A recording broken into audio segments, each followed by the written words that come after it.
Unfortunately, we do have a little bad news. That bypass line that we did run down Pohiki Road was covered by lava on Friday. But prior to that, we had already started plans for, I think what Talmadge had mentioned earlier, is to outfit the well that near Green Lake Tank. So unfortunately, that well hasn't been in operation for over 20 plus years. There's no power to the site, but we've already sent crews out there to evaluate the system. We have equipment coming in as we speak. We have crews working on access to the property. So we hope to get that up and running in a matter of about a week or so.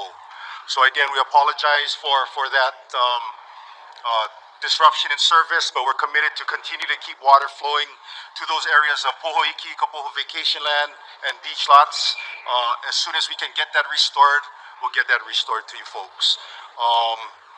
Other than that, we'll be available over there off to the side if there's any detailed questions. Thanks. Give it to the next person who needs it. It's got some good karma for, I don't know, whatever it's worth. 808. Did it calculate everything? No. Oh, good. Oh, good. Well, it's okay right now. You know, I've been on the south side, and that's the baddest side. What's that like right now? Just everything is just brown, dead. Yeah, From the air. bad. From the air. Yeah. And the ground. Yeah. Advise nobody to go in that section anyway, unless you have a house in there, but you gotta go in with a 4-wheel drive. You know, it's all volunteer work, yeah. Yeah, but I kept this neighborhood watch thing going because I was one of the founders for it. When it first started off, it was really bad. They said there were like close to 30 people coming in here and looting, and they caught maybe 1 or 2. Right now it's kind of cool down, you know. Just stay safe if you're out and about here, yeah, especially. I know everybody wants to get in here to look at the activity going on, which is normal, but just gotta be aware and alert as you go around in Leilani. This is a civil defense message for Sunday, May 27th at 7:45 in the evening. Leilani Estates residents on Nohea Street and Luana Street between Leilani Avenue and Kahukai, and on Kupono Street between Malama Street and Leilani Avenue need to evacuate immediately due to a fast-moving lava flow from Fissure 7. Again, Leilani Estates residents on Nohea Street and Luana Street between Leilani Avenue and Kahukai, and on Kupono Street between Malama Street and Leilani Avenue need to evacuate immediately due to a fast-moving lava flow from Fissure 7. Shelters are open at the Pahoa Community Center, Keao Community Center, and the Sure Foundation Church. Shelters are pet-friendly. Thank you for listening. This is your Hawaii County Civil Defense.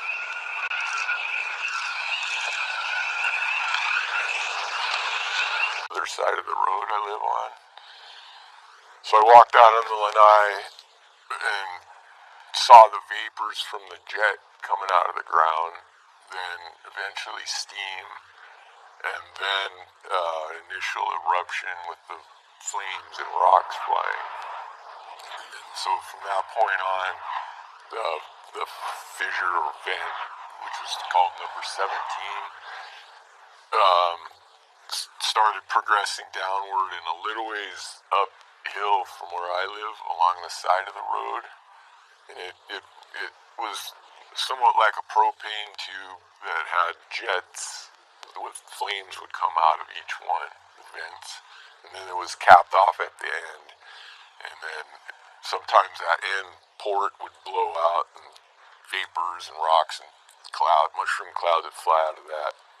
And then so from that point, up until this happened, myself and various other people stayed around the site to keep the house from burning down because these vents were launching lava bombs all over the area, and several of them were hitting the rooftop getting in between the sheet metal and the ceiling and the purlins and reignite, setting the house on fire. So we were putting those fires out as they happened, and mostly it was a big event, front row seats to view lava for several people who all helped out. I wasn't the only one here doing this. One night the SO2 got so heavy that everyone had to leave. We had a fire at the Johanna house, went down there and put it out, and on my way back a big cloud swept in, and I took one inhale and there was no air in it. So it's like, we got to get out of here. So we drove out of there. It happened during the daytime the next day, but for the most part, someone was always there putting out these fires. The day this happened, the lava bombs had waned to a point where they weren't even really happening. They weren't hitting the house. They were still shooting, but they were going in other directions.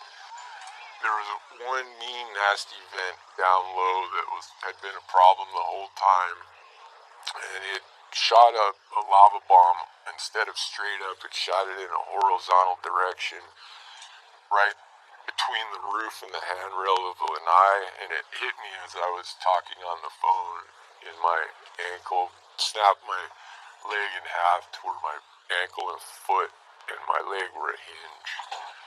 And so it knocked me down onto the couch, which caught on fire from the flaming rock. I jumped off onto the floor trying to hold my leg together. My friend was on the roof next to me, and I said, we got to get out of here. We got to get out of here. She grabbed me by my right leg, drug me down 5 flights of stairs to the ground.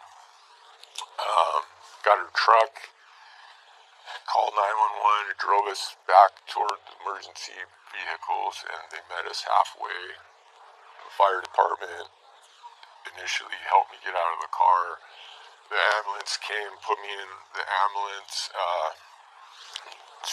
try to stabilize things as good as possible, brought me here, and so they've been taking care of me ever since.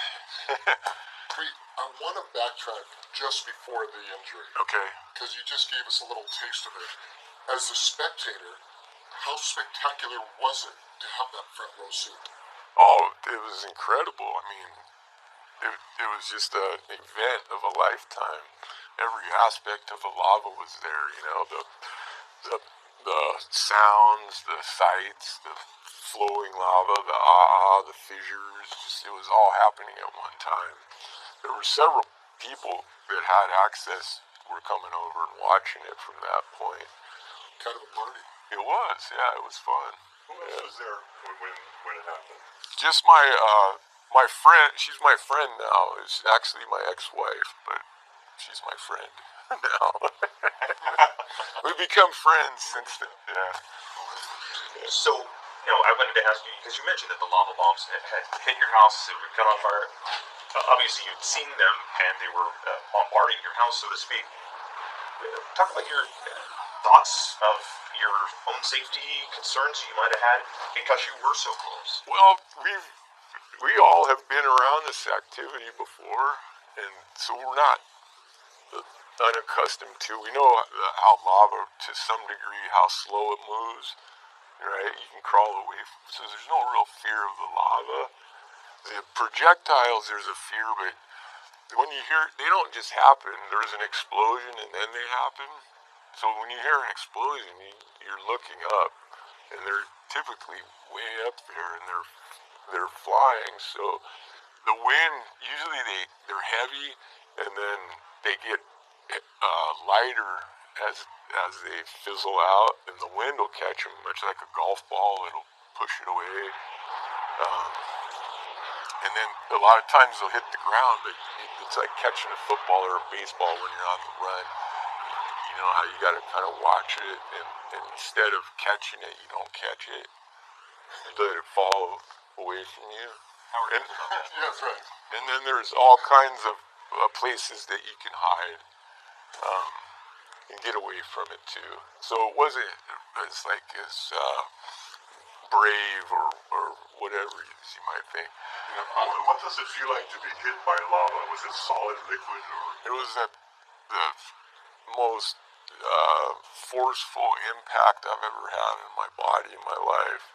And I've been hit by big waves and various things. That was just incredibly powerful and hot. It burned too, yeah. More of a solid or a liquid feel? It was a solid, yeah. A hot solid. And I gather, was there a lot of pain, or were you in shock at that point? It was super painful. And I don't know if I was in shock. I just knew, I just think about my daughters, and I knew I was up on that roof, and I was in really bad shape. I mean, my leg was in half, my bone was sticking out, there was blood squirting out. I knew that I had to get out of there, and if I couldn't pass out, we just had to get out of there. Did anyone apply first aid directly to you on the Yeah, my friend, she got a sheet and pulled it as tight as she could, and then we had this old wet sheet that her dog had been sleeping on, and so we wrapped that around this, and that's what I held my shoe and my ankle together with my leg. Well, as we were coming down the stairs, each tread I'd hit, my foot it was really weird, really strange. Today you're wiggling your toes, though, aren't you? They wiggle, yeah. The doctors did an amazing job. I can't believe they could put it back together. I just wanted to live. I didn't care if they cut my leg off down there or not.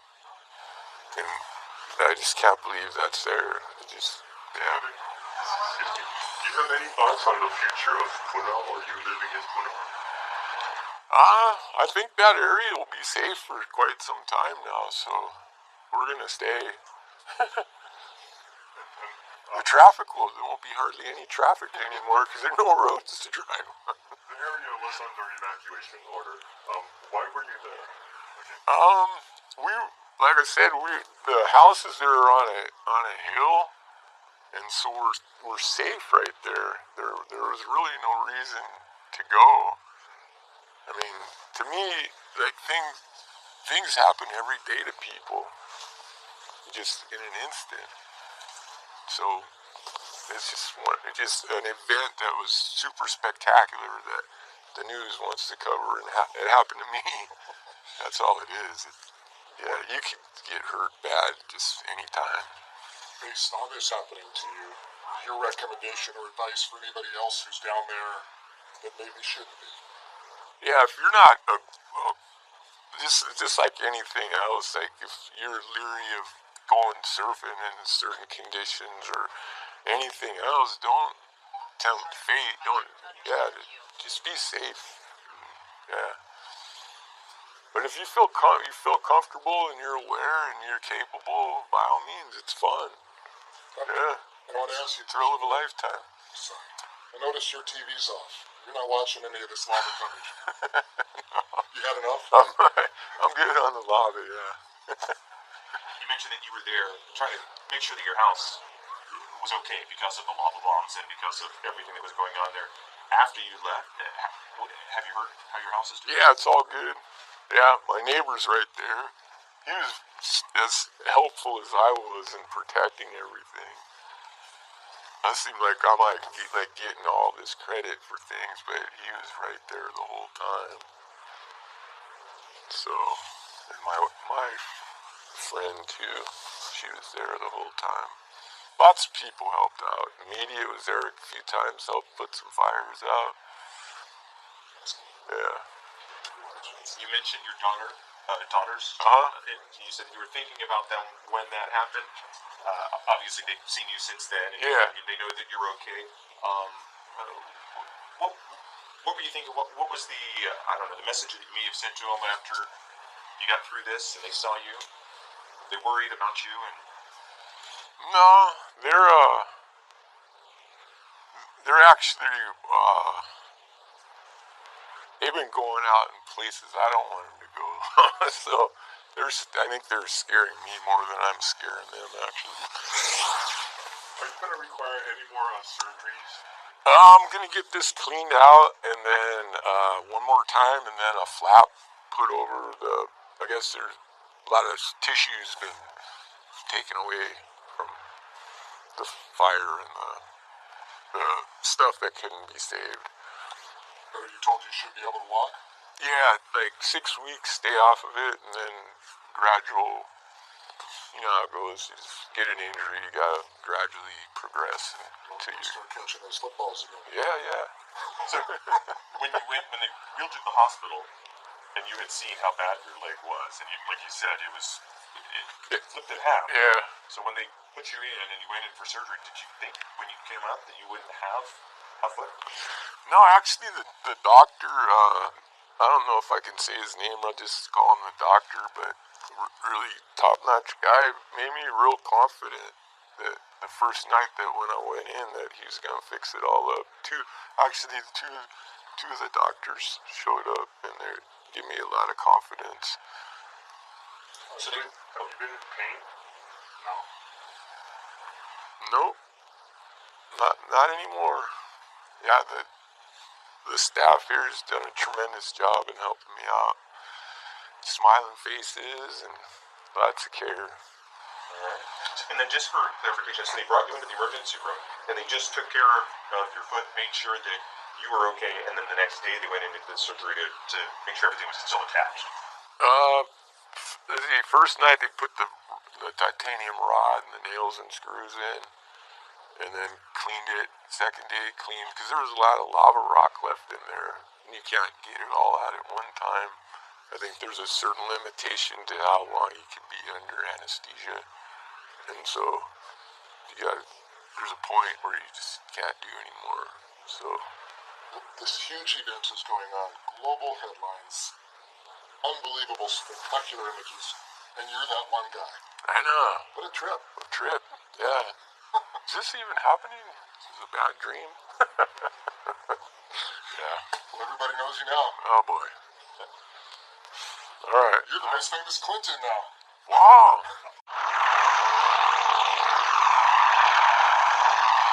We're still operational as far as working out at PGV, working the shelters, having our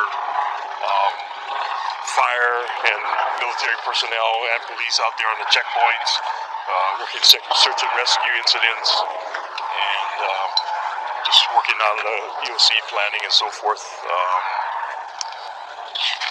I'll just give you guys an update as to what we got here. So last night we had a pretty good, it was a big rush of lava broke through, it looks like through a birch pond, and subsequently it took out approximately 10 houses at this point, probably might be more, but so it brings us a total of 82 structures, and which is 41 homes. Right now in the shelters, we've got a total of 246 people, which breaks down to 189 in Pahoa, and 43 in Keau, and 14 which are in the Sure Foundation Church. Helco is doing some work as far as preparing the infrastructure in case there's breakdowns. So they're rerouting, as we speak actually, they're reconfiguring their power setup so that there's going to be might be a short outage in that area.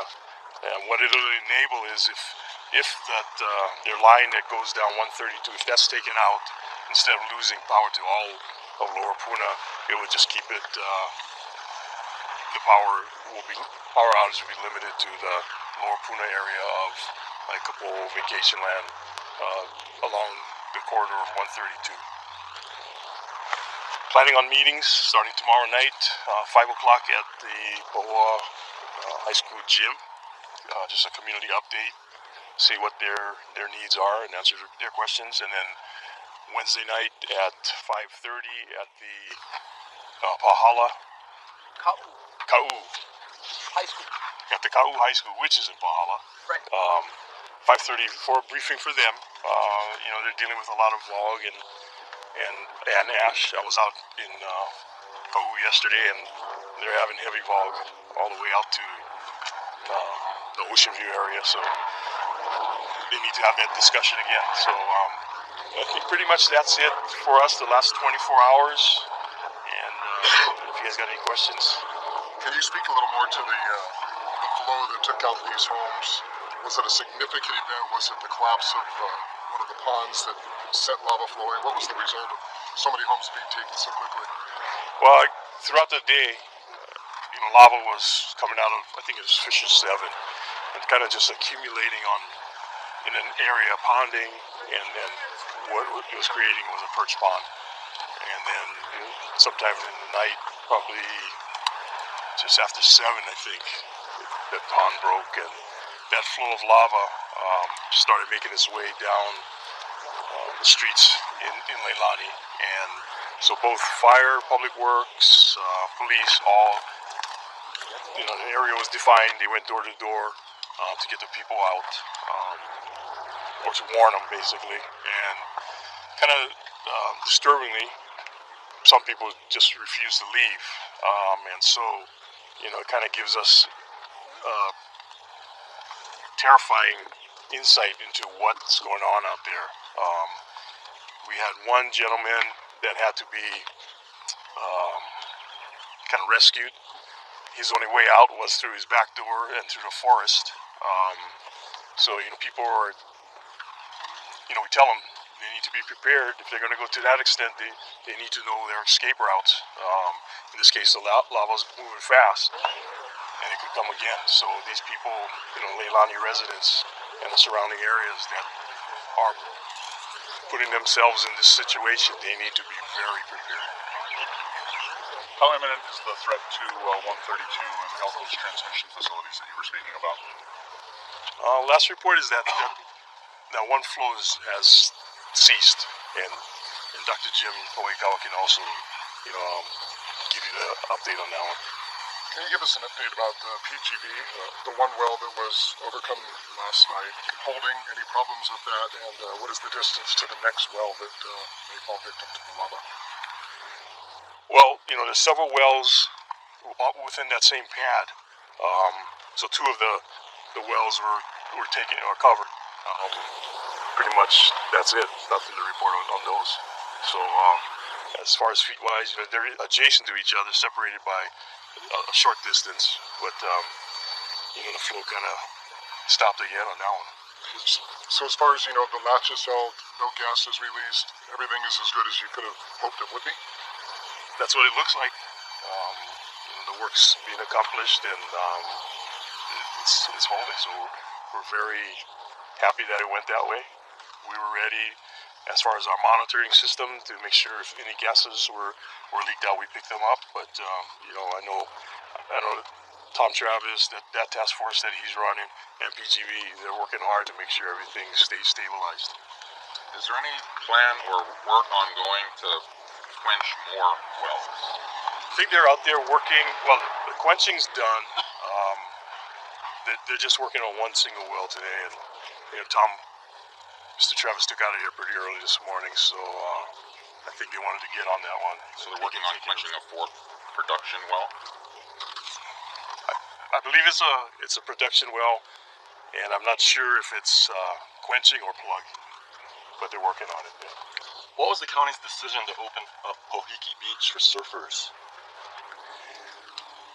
Well, we try to maintain some, semblance of normal life, and Pohiki's a pretty special place down along that coastline, especially for those that remember Kalapana and losing Kalapana and Kaimu and the Harry K. Brown.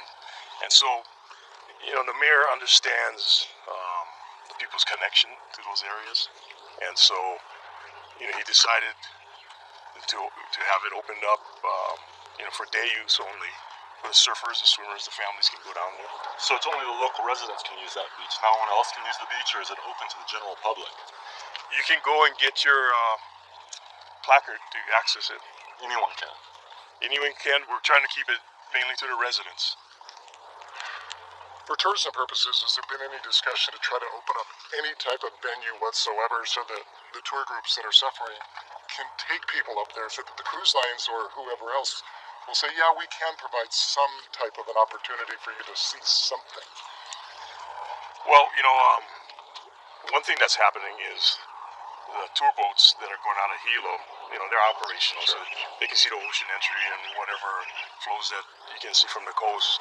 Right now, to let people in there, tourists not familiar with the area, possibly not being aware of our warning systems, and with the adventure spirit to get into places. At this point, we feel that it'll be detrimental to our operation.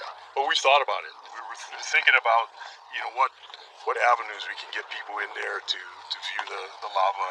But we got to do it safely, and we got to think about everybody down there.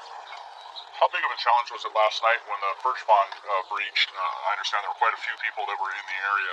How big of a challenge was that for the first responders on the ground? I wasn't in the office at that time, but so when they breached at about 7, they organized right away.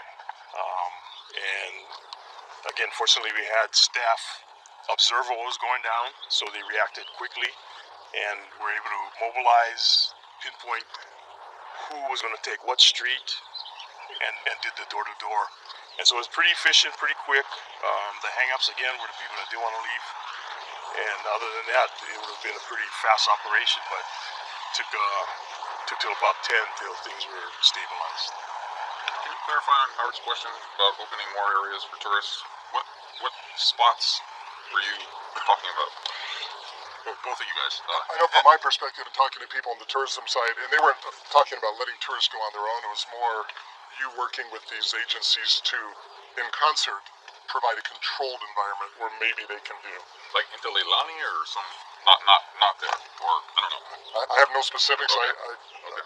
So just real told people there have been discussions. Yeah, so private subdivision, that's kind of out of the question unless the private subdivision wants to take that on.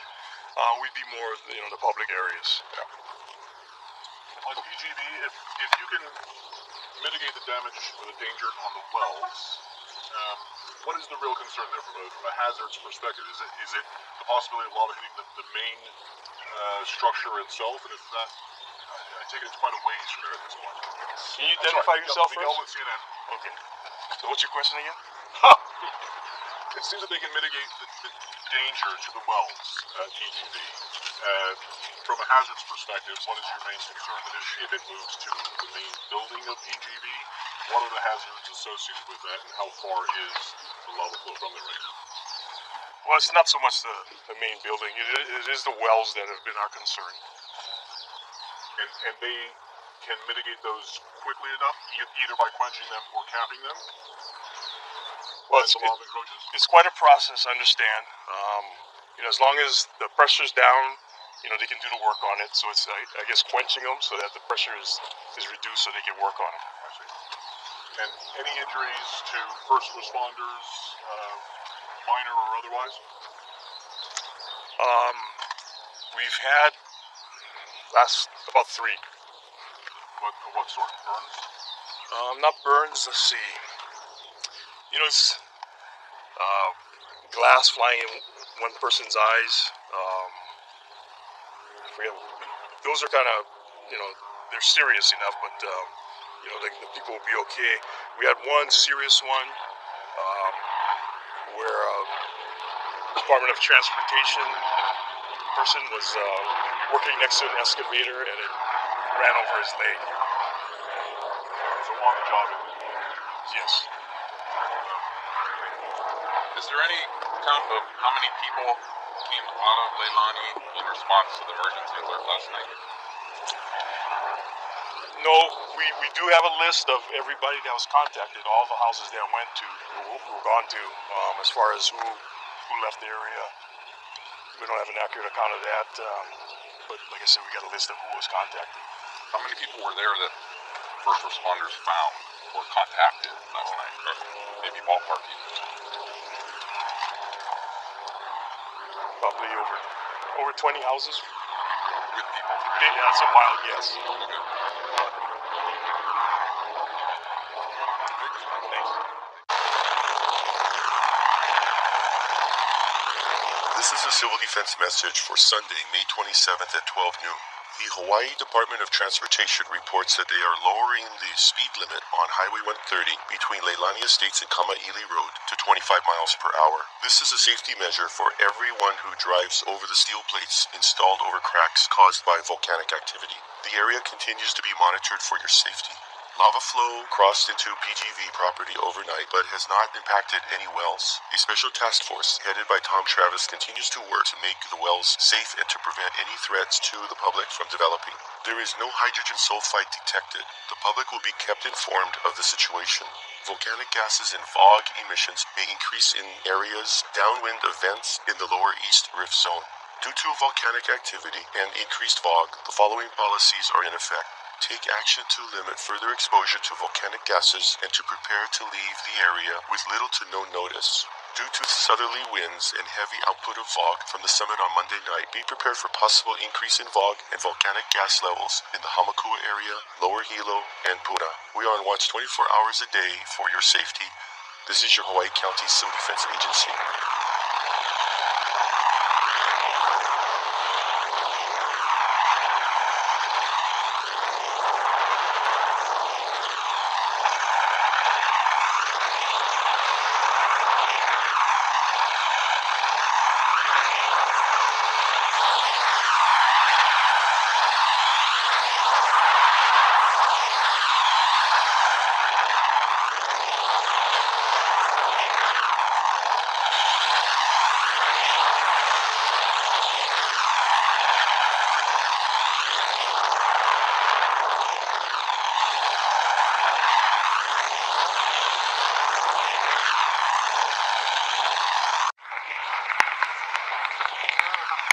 This is a civil defense message for Friday, May 25th at 2:30 in the afternoon. The Hawaiian Volcano Observatory reports that eruption activity continues in the area of Leilani Estates and Lani Puna Gardens. Fishes 7 and 21 are feeding a perched lava pond and Pahoehoe flow heading east toward Kaupili, Mohala, and Kahukai streets in Leilani Estates. Due to the active eruptions, the following policies are in effect. Any residents remaining in the current affected areas of Kaupili, Mohala, and Kahukai streets should leave now. Hawaii County Fire Department went door to door on Kaupili, Mohala, and Kahukai streets to check if residents needed assistance. The Pahoa Community Center, Keao Community Center, and Sure Foundation Church are open. Shelters are pet friendly. We are on watch 24 hours a day for your safety. This is your Hawaii County Civil Defense Agency.